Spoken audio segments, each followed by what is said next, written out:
नमस्कार दोस्तों, स्वागत है आपका हमारे इस चैनल पे। मेरा नाम है कुमार आर्यन और मैं इस चैनल पे आरबीआई ग्रेड बी से रिलेटेड कंटेंट डालते रहता हूँ। तो अभी हम लोगों ने सीरीज़ चालू रखा है सिलेबस को याद रखने का। तो आज की इस वीडियो में मैं ईएसआई यानी कि इकोनॉमिक एंड सोशल इश्यूज़ का सिलेबस को आपको समझाऊँगा, याद कराऊँगा। इससे पहले 2 वीडियोज़ ऑलरेडी आ चुकी हैं, जिसके अंदर फाइनेंस का सिलेबस को याद कराया है मैंने आपको और मैनेजमेंट को याद कराया है। अगर आप उस वीडियो को नहीं देखे हो, तो आप डिस्क्रिप्शन में जाओ, लिंक में प्रेस करके आप वो वीडियो देख लो एक बार। फिर आपको मालूम चलेगा कि ये इतना डिफ़िकल्ट नहीं है सिलेबस को याद रखना, सिलेबस को आप याद रख सकते हो। तो आज के इस वीडियो में मैं ईएसआई को टारगेट रखा हूँ, तो ईएसआई को कंप्लीट करना हमारा आज का ज़िम्मेदारी है। तो किस तरह से ईएसआई का सिलेबस को याद करूँगा, चलिए स्टार्ट करता हूँ। आज का हमारा एजेंडा है मैंने इकोनॉमिक एंड सोशल इश्यूज को कैटर करना, ठीक है। इससे पहले हम लोगों ने मैनेजमेंट देखा है और फाइनेंस देखा है। तो फाइनेंस का सिलेबस को याद करने के लिए लिंक में डिस्क्रिप्शन में लिंक है। मैनेजमेंट भी वही है। मैनेजमेंट का भी वीडियो मैंने ऑलरेडी डाल रखा है, तो आपको जो लिंक है वो डिस्क्रिप्शन में मिल जाएगा। और आज हम लोग ईएसआई को कर रहे हैं।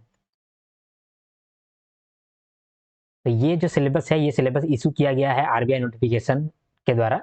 आरबीआई जो इशू आरबीआई जो इशू करता है वो इस प्रकार से दिखता है।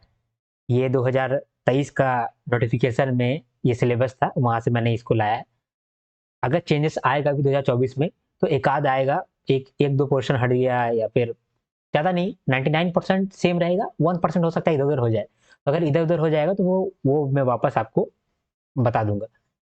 ये जो है सिलेबस, ये आपको याद रखना बहुत ज़रूरी है। इससे क्या होता है कि आप बहुत सारी चीज़ों को फ़िल्टर आउट कर पाते हो। सिलेबस और पीवाईक्यू बहुत इंपॉर्टेंट होता है। तो अभी हम लोग सिलेबस देख रहे हैं, फिर हम लोग पीवाईक्यू का भी सेशन लेके आएँगे। इसीलिए आप मेरे वीडियो को सब्सक्राइब कर लो, सॉरी मेरे चैनल को सब्सक्राइब कर लो, ताकि आगे आने वाले कंटेंट का फ़ायदा आप उठा पाओ। ठीक है? हम लोग ईएसआई में सिलेबस को याद करेंगे। तो ये जो सिलेबस आपको दिख रहा है, ये थोड़ा देखने में थोड़ा-सा हार्ड लग रहा है पढ़ने में। इसको आप याद करने जाओगे तो आपको थोड़ा बोरियत लगेगा और आप याद करने में थोड़ा-सा मुश्किल होगा आपको इस चीज़ को याद करने में। लेकिन मैं आपको किस तरह से इसको याद कराऊँगा, मैंने ये चार्ट बनाया है, इस चार्ट के ज़रिए मैं आपको याद कराऊँगा। ये चार्ट में मैंने हर पॉइंट इंक्लूड किया है, जो कि यहाँ पर आरबीआई ने दिया हुआ है। ठीक है? तो इस चार्ट को पहले मैं आपके मन में डालना चाहता हूँ। आपके मन में जब डाला जाएगा, तो फिर ये जब चार्ट आप पढ़ोगे, तो आपको लगेगा कि सब तो याद है मुझे। और उसके बाद अगर 10-15 दिन के बाद अगर आप भूल जाते हो बाय चांस, तो आप फिर से ये चार्ट देखोगे, आपको याद हो जाएगा। ये चार्ट आपको मेरा टेलीग्राम पे मिल जाएगा, वहाँ से आप इसको डाउनलोड कर लेना। तो अभी हम लोग स्टार्ट करते हैं। इकोनॉमिक एंड सोशल इश्यूज़, नाम में ही 2 सब्जेक्ट है, एक इकोनॉमिक और एक सोशल इश्यूज़। तो इकोनॉमिक्स पहले जानेंगे, फिर सोशल इश्यू जानेंगे। पहले हम लोग जानते हैं इकोनॉमिक्स को, ठीक है? पहले हम लोग इकोनॉमिक्स को जानते हैं। देखिए, इकोनॉमी में सबसे पहले हम लोग ग्रोथ एंड डेवलपमेंट को देखेंगे, उसके बाद इंडियन इकोनॉमी देखेंगे और फिर विदेश का इकोनॉमी देखेंगे, यानी कि ग्लोबलाइजेशन देखेंगे, ठीक है? क्या-क्या देखा हम लोगों ने? पहले देखा ग्रोथ एंड डेवलपमेंट, फिर देखा इंडियन इकोनॉमी, फिर देखा विदेश का इकोनॉमी, यानी कि ग्लोबलाइजेशन, ठीक है? तो ग्रोथ एंड डेवलपमेंट सबसे पहले क्यों देख रहे हैं? हमारा इकोनॉमी अच्छा है या दूसरे का इकोनॉमी अच्छा है? या हमारा इकोनॉमी छोटा है या दूसरे का बड़ा है? ये कैसे जानते हैं आप? या हम कैसे जानते हैं? ये दुनिया कैसे जानता है? इनकम के बेसिस पे। आपका इनकम ज़्यादा तो आप हमसे बड़े हुए। उसी तरह से जिस कंट्री का इनकम ज़्यादा, तो वो हमसे ज़्यादा। जिस कंट्री का इनकम हमसे कम, वो कम। तो इसीलिए इनकम क्या है? ये ग्रोथ का तो एक मेजर है ना। तो ग्रोथ और डेवलपमेंट, ये दोनों चीज़ सबसे पहले आपके दिमाग में होना चाहिए। इसके आधार पे ही आप रैंक करते हैं, इसके आधार पे ही आप जज करते हैं कि कौन-सा इकोनॉमी छोटा है, कौन-सा इकोनॉमी बड़ा है। तो हमारा इकोनॉमी का कितना औकात है, हमारा इकोनॉमी का कितना पावर है, ये जानने के लिए ही ग्रोथ और डेवलपमेंट जानना ज़रूरी है। क्योंकि जब हम लोग ग्रोथ और डेवलपमेंट जानेंगे, तभी तो हम लोग समझेंगे कि यार हम लोग चाइना से थोड़ा-सा पीछे हैं, कब हम लोग आगे बढ़ पाएँगे? हम लोग पाकिस्तान से बहुत आगे हैं, कैसे कह पा रहे हैं? क्योंकि हम लोग जानते हैं कि हम लोग का ग्रोथ, हम लोग का डेवलपमेंट पाकिस्तान का ग्रोथ और डेवलपमेंट से ज़्यादा है। तो इसीलिए सबसे पहले आपको ग्रोथ और डेवलपमेंट याद रखना पड़ेगा, ठीक है? उसके बाद फिर हम लोग अपना इकोनॉमी देखेंगे, इसका हिस्ट्री देखेंगे। कोई भी चीज़ को याद रखने के लिए और समझने के लिए भी इनफैक्ट उस चीज़ के बारे में इंट्रोडक्शन चाहिए, हिस्ट्री चाहिए, आगे क्या होगा वो चाहिए, है ना? उसके बाद फिर हम लोग ग्लोबलाइज़ेशन देखेंगे। अपना देश को देख लिए तो बाहर देश को भी देख लेंगे, ठीक है? चलिए स्टार्ट करते हैं हम लोग। सबसे पहले हम लोग ग्रोथ एंड डेवलपमेंट में क्या क्या देखेंगे। एक है ग्रोथ और दूसरा डेवलपमेंट, दोनों सेम नहीं है, दोनों अलग अलग है। ग्रोथ और डेवलपमेंट। ग्रोथ, सबसे पहले ग्रोथ को मेजरमेंट करेंगे। किस तरह से मेजर करते हैं? नेशनल इनकम से और पर कैपिटा इनकम से। नेशनल इनकम का मतलब जीडीपी, देश का कितना इनकम है। नेशनल इनकम का मतलब देश का कितना इनकम है, ठीक है। और पर कैपिटा इनकम, देश में एक एक आदमी का कितना इनकम है एवरेज में, ठीक है। नेशनल इनकम मतलब देश का इनकम, देश का इनकम मतलब जीडीपी, ग्रॉस डोमेस्टिक प्रोडक्ट। हमारे देश में एक साल में कितना सामान बनता है, उस सामान का वैल्यू कितना है, वो वैल्यू को ही हम लोग जीडीपी बोलते हैं। और इसी से हम लोग का नेशनल इनकम डिराइव होता है। तो नेशनल इनकम मतलब कि हमारे देश का इनकम, और पर कैपिटा इनकम मतलब हमारे देश में जो नागरिक है उसका एवरेज में कितना इनकम है, उसको पर कैपिटा इनकम बोलते हैं। ये दोनों चीज जानेंगे तभी तो आप समझेंगे ग्रोथ क्या होगा क्या नहीं होगा। उसके बाद डेवलपमेंट के लिए आपको देखना होगा पॉवर्टी एलिवेशन और सस्टेनेबल डेवलपमेंट, एम्प्लॉयमेंट जनरेशन वगैरह वगैरह, ठीक है। मैं यहाँ पर लिखता हूँ ग्रोथ। ग्रोथ के लिए national income,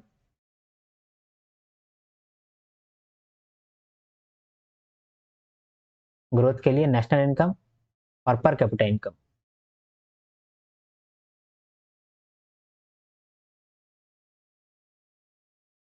per capita income, अब मान लीजिए कि नेशनल इनकम अच्छा चल रहा है और पर कैपिटा इनकम भी अच्छा चल रहा है, तो हमारा देश ग्रो कर रहा है। लेकिन जरूरी नहीं है कि हमारा देश अगर ग्रो कर रहा है तो वो डेवलप भी कर रहा हो। तो डेवलपमेंट क्या बोलेंगे तब? अगर ग्रोथ कर रहा है तो भी डेवलपमेंट नहीं कर रहा है, ऐसे कैसे हो सकता है? अभी बताता हूँ ऐसा कैसे हो सकता है।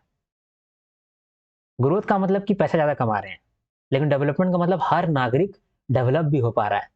फॉर एग्जाम्पल, आपका जो देश है या हमारा देश है वो बहुत कमा रहा है, बहुत वो चाइना को भी पीछे छोड़ दिया है और नंबर वन विश्व गुरु बन गया है, नंबर वन पहुंच गया है। लेकिन आप बेरोजगार हैं और हम भी बेरोजगार हैं, तो डेवलपमेंट तो नहीं हो रहा ना। ना ही आपका डेवलपमेंट हुआ, ना ही मेरा डेवलपमेंट हुआ। तो डेवलपमेंट में क्या आएगा? आपका और हमारा एम्प्लॉयमेंट आएगा, रोजगार आएगा, गरीबी आएगा। मान लीजिए कि कोई देश नंबर वन पहुंच गया है, लेकिन मैक्सिमम उसका सिटीजन जो है वो गरीब है, बेरोजगार है, ठीक है। और उसके बाद पॉल्यूशन हो रहा है। डेवलपमेंट तो एक्चुअली नहीं हो रहा है, लेकिन ग्रोथ तो है। ग्रोथ का मतलब होता है नंबर, ग्रोथ का मतलब नंबर। नेशनल इनकम बढ़ गया है, पर कैपिटा इनकम बढ़ गया है, तो वो ग्रोथ हो गया। डेवलपमेंट, डेवलपमेंट का मतलब कि पॉवर्टी हट रहा है, तो पॉवर्टी एलिवेशन, ठीक है। पॉवर्टी एलिवेशन, एम्प्लॉयमेंट जनरेशन और सस्टेनेबल डेवलपमेंट और इन्वायरमेंटल इश्यूज, ठीक है। तो सबसे पहले हम लोगों को ग्रोथ एंड डेवलपमेंट जानना पड़ता है। जब ग्रोथ और डेवलपमेंट हम लोग जान लेते हैं, जब ग्रोथ और डेवलपमेंट हम लोग जान लेते हैं, तब हम लोग जज कर पाते हैं किसी भी इकोनॉमी को, हमारे देश का ही हो या फिर बाहर का भी हो। इसीलिए सबसे पहले हम लोगों को कहा गया है कि जब भी इकोनॉमिक्स स्टार्ट करो तो ग्रोथ और डेवलपमेंट अपने दिमाग में पहले फीड अप कर लो, ठीक है। उसके बाद जब हम लोग का ग्रोथ और डेवलपमेंट का दिमाग में आ गया, हम लोग समझ गए ग्रोथ एंड डेवलपमेंट क्या है, तब हम लोग इंडियन इकोनॉमी समझेंगे। इंडियन इकोनॉमी, भारत का इकोनॉमी, इस तरह से हम लोग समझेंगे। हम बोले ना, जो भी आप समझने की कोशिश करिएगा ना, पहले आपको हिस्ट्री देखना पड़ेगा, उसका हिस्ट्री क्या है, ठीक है। अभी क्या चल रहा है, आगे क्या होगा। हिस्ट्री में सबसे पहले हम लोग इंडियन इकोनॉमी का हिस्ट्री देखेंगे। हिस्ट्री में इंडस्ट्रियल और लेबर पॉलिसी किस तरह से बदला है वो देखेंगे। मॉनेटरी और फिस्कल पॉलिसी देखेंगे कि क्या क्या हुआ है सिंस 1991, क्योंकि 1991 के बाद हम लोग का देश अलग ग्रोथ पकड़ लिया था, इसीलिए वहां से हम लोग किस तरह से ग्रो किए हैं वो सब भी हम लोग को जानना जरूरी है, ठीक है। तो हिस्ट्री में हम लोग क्या क्या चीज जानेंगे? पहले तो इंडियन इकोनॉमी का नॉर्मल हिस्ट्री जानेंगे कि किस तरह से हम लोग कितना स्ट्रगल करके आगे बढ़े हैं, इंडियन इकोनॉमी का हिस्ट्री जानेंगे। और इंडस्ट्रियल और लेबर पॉलिसी देखेंगे। इंडस्ट्रियल और लेबर पॉलिसी की वजह से ही आज हम लोग जहां पर हैं यहाँ पर है, इंडस्ट्रियल और लेबर पॉलिसी के द्वारा। तो उसमें क्या क्या चेंजेस करके हम लोग यहाँ तक पहुंचे हैं वो जानना जरूरी है। और मॉनेटरी और फिस्कल पॉलिसी क्या क्या रहा है 1991 के बाद, वो हम लोग जानेंगे। 1991 में बहुत प्रॉब्लम आ गया था, क्योंकि 1991 में ही एलपीजी आया था, ठीक है।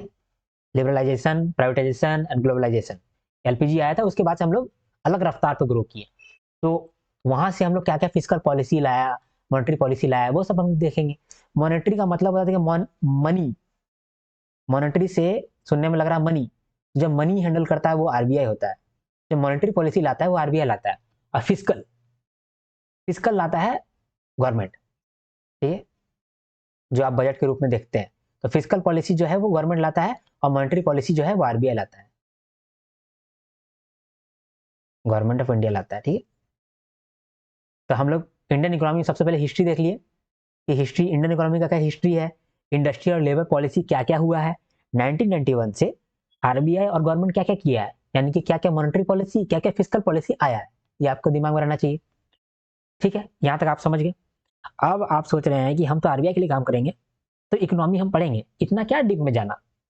तो वहां बोला कि ठीक है कोई बात नहीं, तुम डीप में मत जाओ, बस ये समझ लो कि जो तुम बैंक में काम करता है, या फिर जो भी तुम सेक्टर में, फाइनेंस सेक्टर में काम करता है ना, तुम आरबीआई में काम करता है, तो आरबीआई का क्या इंपैक्ट पड़ेगा इकोनॉमी पे, इतना तो तुमको नॉलेज होना चाहिए ना। तो बात तो सही है यार, उतना नॉलेज होना चाहिए।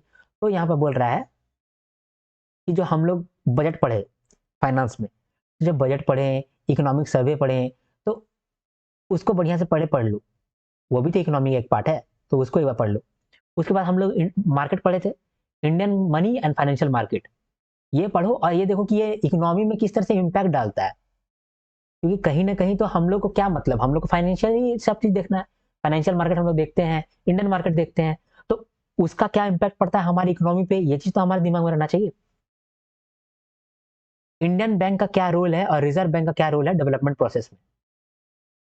पहले तो इंडियन इकोनॉमी का हिस्ट्री देख लिए, क्या क्या पॉलिसी अभी तक हुआ है वो सब देख लिए। अब देख रहे हैं आज का दिन, जो भी बजट या फिर इकोनॉमिक सर्वे होता है, सरकार लाता है, तो उससे इकोनॉमी पे क्या इम्पैक्ट पड़ता है, हमारा जो मनी मार्केट है, फाइनेंशियल मार्केट है, उसका क्या इम्पैक्ट है हमारे इंडियन इकोनॉमी पे, और इंडियन बैंक और रिजर्व बैंक ऑफ इंडिया का क्या रोल है हमारी इकोनॉमी को आगे बढ़ाने में। ये चीज तो हम लोग को दिमाग में रहना चाहिए। तो ये कहीं ना कहीं फाइनेंस से रिलेटेड है, जो आप ऑलरेडी फाइनेंस में पढ़े हैं वहीं से कहीं ना कहीं रिलेटेड है ये। ठीक है, और ये है आपका हिस्ट्री, आज तक आपका इंडियन इकोनॉमी में क्या हुआ वो हिस्ट्री देखें। अब ये चीज, तीन चीज है, पब्लिक फाइनेंस, मतलब पब्लिक के लिए आप किस तरह से फाइनेंस देख रहे हैं।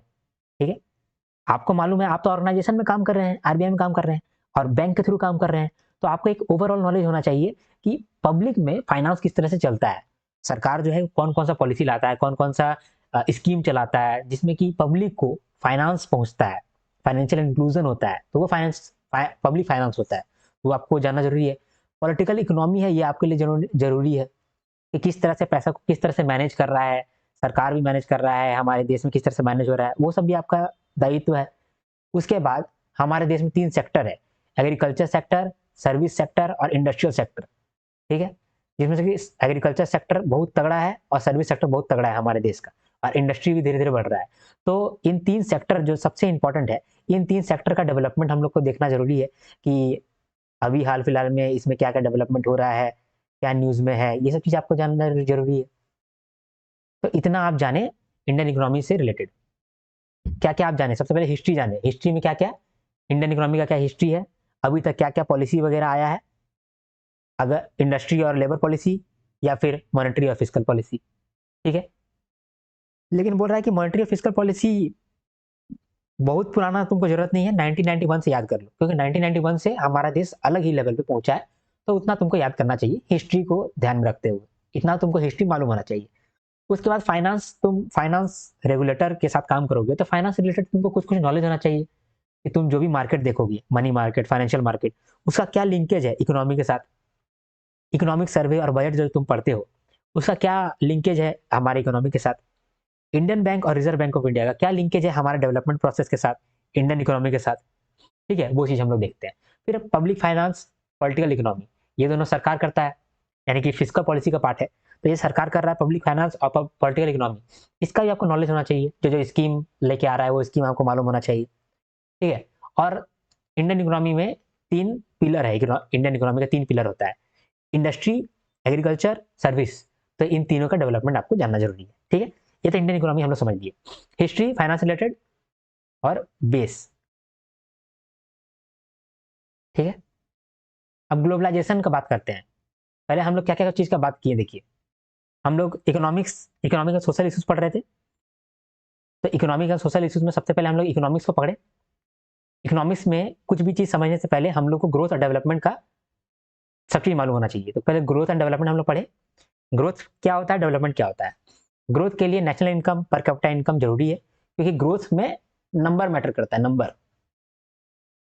और डेवलपमेंट में एक्चुअल डेवलपमेंट, गरीबी हटे, हाँ, एम्प्लॉयमेंट हो, रोजगार हो, तो ये सब होता है डेवलपमेंट और ग्रोथ।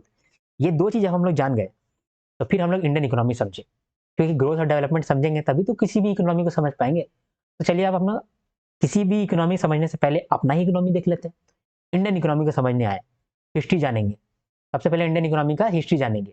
हिस्ट्री में सबसे पहले हम लोगों का क्या हिस्ट्री रहा है वो जाने। इंडस्ट्रियल और लेबर पॉलिसी क्या क्या हुआ अब तक वो जानेंगे। 1991 से जो भी मॉनेटरी पॉलिसी और फिस्कल पॉलिसी हमारे देश में लागू हुआ वो देखेंगे।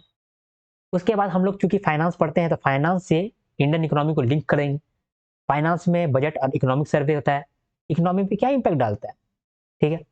उसके बाद फाइनेंस में पढ़े मनी मार्केट और फाइनेंशियल मार्केट क्या इंपैक्ट करता है इकोनॉमी पे वो देखें। इंडियन बैंक और रिजर्व बैंक, इसका क्या रोल होता है इंडियन में, मतलब इंडियन इकोनॉमी में, वो देखें। फिर बेस में हमारी इकोनॉमी में 3 पिलर होता है, इंडस्ट्री, एग्रीकल्चर, सर्विस। इन तीनों का डेवलपमेंट एक बार देख लिए। पब्लिक फाइनेंस देख लिए, पॉलिटिकल इकोनॉमी देख लिए। जब अपना देश का देख लिए, तब दूसरा देश का देखेंगे, यानी ग्लोबलाइजेशन देखेंगे। अपना देश समझ गए, बाहर में क्या क्या हो रहा है, तो हम लोग देखेंगे कि इंडियन इकोनॉमी किस तरह से ओपन अप हुआ है, किस तरह से इंडियन इकोनॉमी विदेश के साथ कदम से कदम मिलाए चल रहा है। तो पहले इंडियन इकोनॉमी खुला होगा, तो पहले इंडियन इकोनॉमी खुला वो जानेंगे।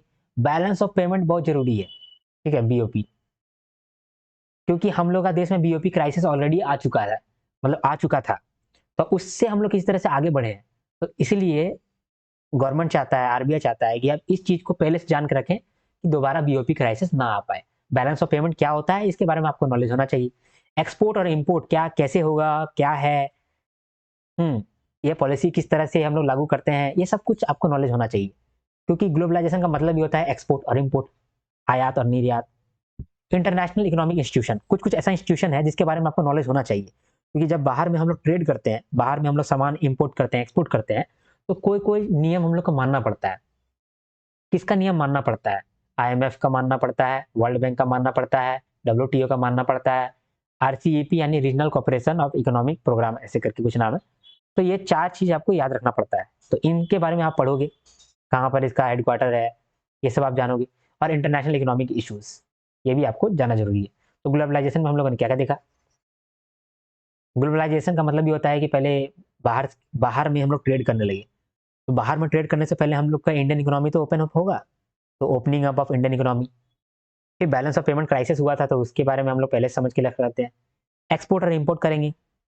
ग्लोबलाइजेशन का मतलब ही होता है, आंख बंद करके भी आप सोचिएगा तो एक्सपोर्ट और इंपोर्ट ही मिलेगा आपको। मतलब एक्सपोर्ट और इंपोर्ट करने के लिए किसी का रूल्स मानना पड़ेगा। ऐसा तो नहीं कि अंधाधुन बेच रहे हैं, अंधाधुन प्राइस रख दिए हैं, दाम बढ़ा कर रख दिए हैं, दाम घटा कर रख दिए हैं, वो सब तो नहीं कर सकते हैं। किसी का नियम मानना पड़ेगा। किसका नियम मानना पड़ेगा, इंटरनेशनल इकोनॉमिक इंस्टीट्यूशन का नियम मानना पड़ेगा, जैसे कि IMF, world bank, world trade organisation, regional corporation of economic programme, ठीक है। उसके बाद इंटरनेशनल इकोनॉमिक इश्यूज भी हम लोग को देखना पड़ेगा कि इंटरनेशनल में क्या क्या इकोनॉमिक इश्यूज चल रहा है अभी, ठीक है। तो हम लोगों ने देखे क्या क्या देख लिया अभी। इकोनॉमिक्स हम लोगों ने यहाँ पर कर लिया है, ठीक है। अब सोशल इश्यूज का बचा है, जो आपको एग्जाम में क्वेश्चन मिलेगा, यहाँ से आपको क्वेश्चन मिलेगा 90%, क्योंकि सबसे क्रूशल यही है। इकोनॉमिक और सोशल इश्यूज में इकोनॉमिक सबसे क्रूशल है। इकोनॉमिक समझने के लिए आपको क्या चीज़ का जरूरत होना चाहिए, ग्रोथ और डेवलपमेंट मालूम होना चाहिए, जिसके आधार पर आप जज करिएगा कि मेरा इकोनॉमी या तुम्हारा इकोनॉमी या दूसरे का इकोनॉमी स्ट्रांग है, नहीं है, स्ट्रांग होना चाहिए, नहीं होना चाहिए, ठीक है। तो ग्रोथ क्या होता है, ग्रोथ का मतलब होता है number, national income, per capita income. Development का मतलब हम डेवलप किए, आप डेवलप किए, आप डेवलप कैसे कर सकते हैं, जब हमारे पास पॉवर्टी नहीं रहेगा, इंप्लॉयमेंट रहेगा, गरीबी नहीं रहेगा, रोजगार रहेगा, ठीक है। सस्टेनेबल डेवलपमेंट करेंगे, इन्वायरमेंट को भी साथ लेके चलेंगे, तभी जाकर डेवलपमेंट होगा। जब ये चीज मालूम चल गया ग्रोथ और डेवलपमेंट का, तब हम लोग अपना इकोनॉमी को एक बार देख लेते हैं। फिर अपना इकोनॉमी बाहर क्या कर रहा है वो देख लेंगे। अपना इकोनॉमी का हिस्ट्री देख लेते हैं, economic history of India, changes in industrial labour policy, और आरबीआई और सरकार मिल करके किस तरह से हमारे देश को 1991 से यहाँ तक पहुंचाया है, मॉनेटरी पॉलिसी और फिस्कल पॉलिसी के द्वारा, तो वो हम लोग देख लेंगे कि क्या क्या मॉनेटरी पॉलिसी है, क्या क्या फिस्कल पॉलिसी है। हिस्ट्री समझ गए तीन चीज़ों को जान करके। अब हम लोग समझते हैं प्रेजेंट और इसको लिंक करते हैं फाइनेंस से रिलेटेड। हम लोग अभी क्या क्या पढ़ रहे हैं, इकोनॉमिक सर्वे बजट, उसका क्या रोल है इकोनॉमी में। इंडियन बैंक और रिजर्व बैंक, उसका क्या रोल है इकोनॉमी में। मनी मार्केट और फाइनेंशियल मार्केट, उसका क्या रोल है इकोनॉमी में। यहाँ तक जान गए। फिर इंडियन इकोनॉमी का बेस होता है, तीन पिलर है इकोनॉमी में, इंडस्ट्री, सर्विस और एग्रीकल्चर सेक्टर।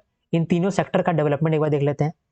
पब्लिक फाइनेंस और पॉलिटिकल इकोनॉमी देख लेते हैं। पब्लिक फाइनेंस पॉलिटिकल इकोनॉमी क्या है, इसके अंदर ही गवर्नमेंट बहुत सारे स्कीम लॉन्च करता है ताकि गरीबी हट सके, डेवलपमेंट हो, ग्रोथ हो, तो वो हम लोग को मालूम होना चाहिए। पब्लिक फाइनेंस और पॉलिटिकल इकोनॉमी।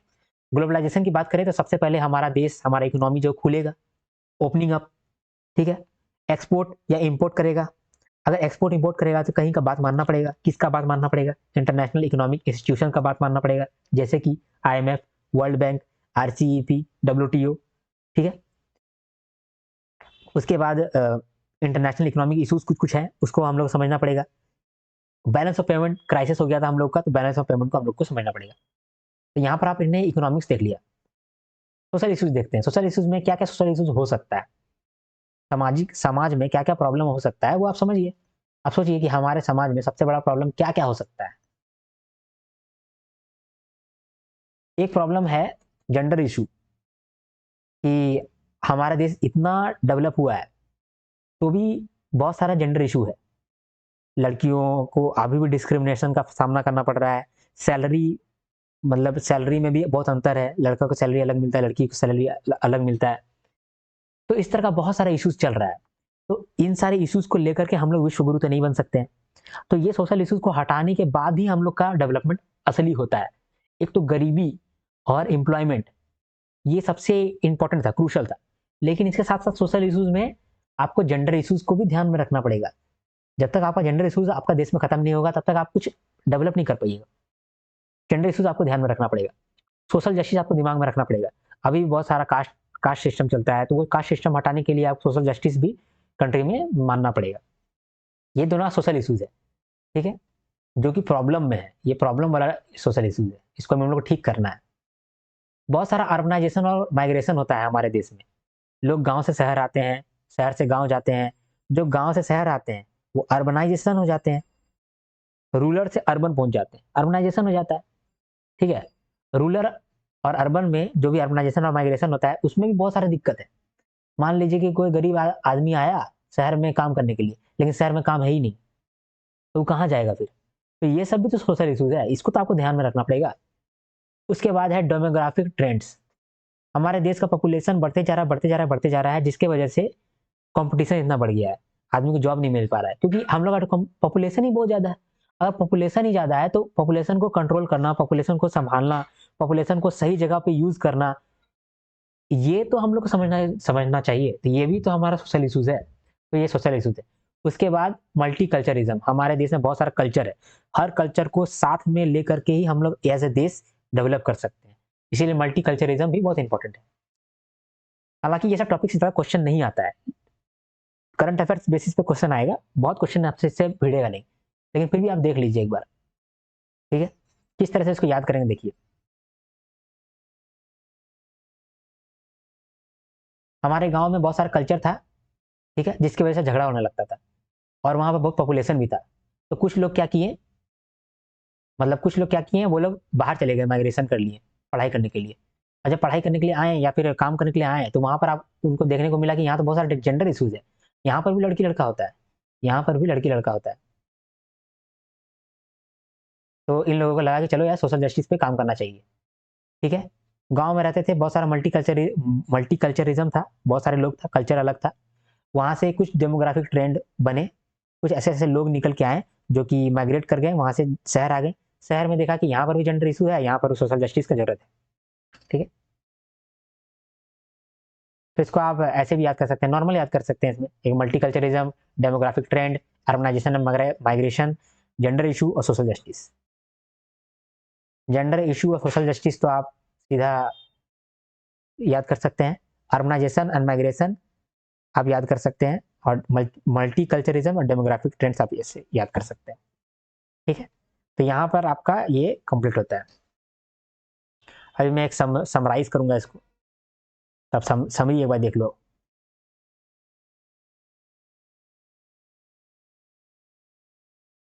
ठीक है, चलिए समराइज करते हैं इसको। हम लोग पढ़ रहे हैं सिलेबस किस चीज का, इकोनॉमिक एंड सोशल इशूज। तो इकोनॉमिक्स को तोड़ो, सोशल इशूज को तोड़ो। इकोनॉमिक्स में उस किसी भी चीज को समझने के लिए ग्रोथ और डेवलपमेंट सबसे क्रूशल चीज है। ग्रोथ और डेवलपमेंट को आप पहले समझेंगे, उस आधार पे ही आप किसी भी इकोनॉमी को जज करेंगे।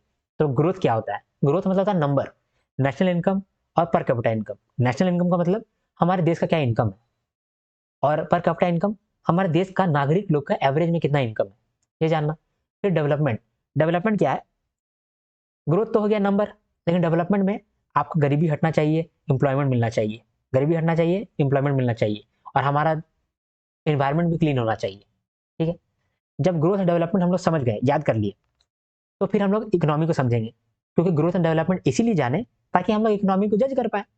तो अब इकोनॉमी को जज करने के लिए सबसे पहले अपना इकोनॉमी, इंडियन इकोनॉमी को जज करेंगे। इंडियन इकोनॉमी का हिस्ट्री देखेंगे कि आज तक क्या क्या हिस्ट्री रहा है इंडियन इकोनॉमी का। फिर इंडस्ट्रियल और लेबर पॉलिसी क्या क्या बदला है ताकि हम लोग यहाँ पर अभी इस स्थिति में पहुंचे हैं। 1991 में हमारा देश बहुत प्रॉब्लम में था, वहां से आरबीआई और गवर्नमेंट ऑफ इंडिया बहुत मुश्किल से यहाँ पर लाया। आरबीआई मॉनेटरी पॉलिसी के थ्रू लाया और गवर्नमेंट फिजिकल पॉलिसी के थ्रू लाया। तो फिजिकल और मॉनेटरी पॉलिसी हम लोग देखेंगे 1991 के बाद से। उसके बाद हिस्ट्री खत्म हो गया, अभी का बात करते हैं। फाइनेंस है, हम लोग फाइनेंस एग्जीक्यूटिव है, तो फाइनेंस रिलेटेड हम लोग देखेंगे कि हम लोग इकोनॉमी में क्या प्रॉब्लम है या फिर क्या अच्छा चीज चल रहा है।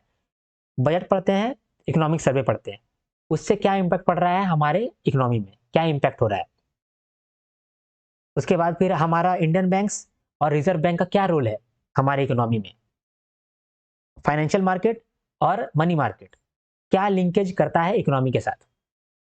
अब हम लोग बेस जानते हैं इंडियन इकोनॉमी। इंडियन इकोनॉमी का बेस है 3 पिलर्स के साथ, industry sector, industrial sector, agriculture sector, service sector. तो इन तीनों सेक्टर का डेवलपमेंट देखेंगे।